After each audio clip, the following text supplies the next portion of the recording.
Hello, people of YouTube. We are going. This is part 1 of 3 on politically correct ministry. So, as a visual aid type thing, I am going to do just that, just for a few minutes to kind of show my point.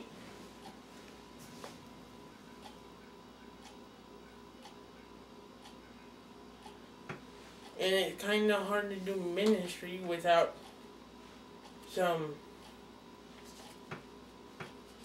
scripture backing.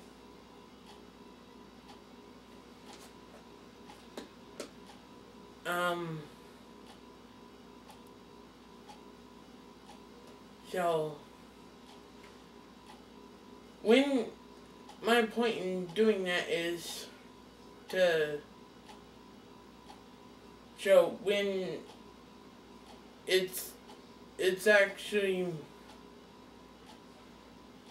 really near impossible to do politically correct ministry, because whenever you're doing ministry, well, you might not know what can offend people, but if you're always thinking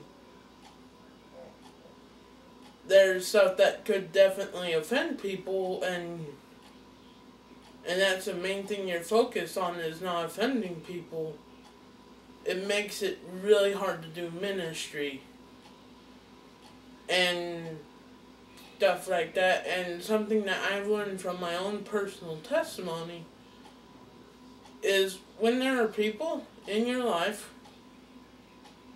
and you think about doing ministry, sometimes with me, the people that I've thought would be most offended by my ministry when I do ministry at school are actually some of the people that are most open to what I have to say.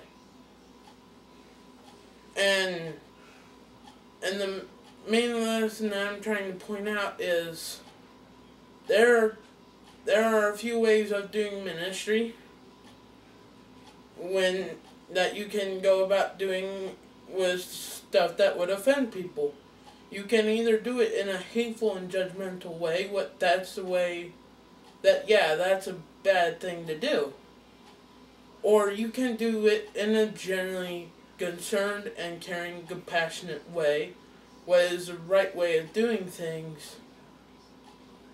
And I feel like people might be more open to it when you do it that way, because they can tell by the tone of your voice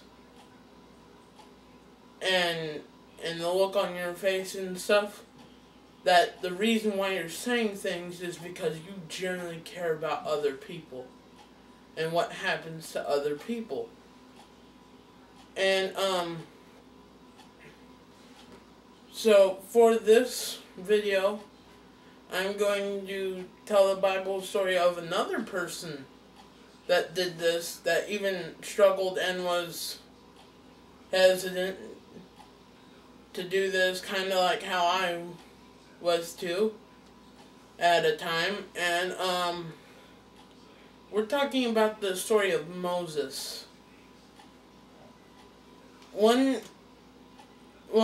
Some background information on Moses was around the time he was born, the Egyptian emperor at the time had enslaved the Israelites, and they were going to kill all the boys under 2, I think, or all the newborns and stuff in Egypt from Israel. So Moses' mom sent him away down a river in a basket and was found by the princess or the queen, and was raised as royalty. And he had a brother who, when they grew up, his brother became Pharaoh, And one day when Moses was looking over the Israelite slaves, he saw one of them being whipped by an Egyptian soldier, and out of rage he accidentally killed that Egyptian soldier, so he ran off to the woods, and he came across a burning bush where God told him to go back to Egypt, talk to his brother, and tell him to set his people free, or God would release the 7 plagues. And Ramsey, his reply was he would come up with many excuses why not to, and he even brought up the fact that he had a speech impediment. So God said he would send his brother with him, and then he finally decided to return to Egypt. And after the last plague, what is still a holiday celebrated by a few religions known as Passover, and when it comes closer to time, I'll probably go more in depth to the plague closer to the times of that holiday.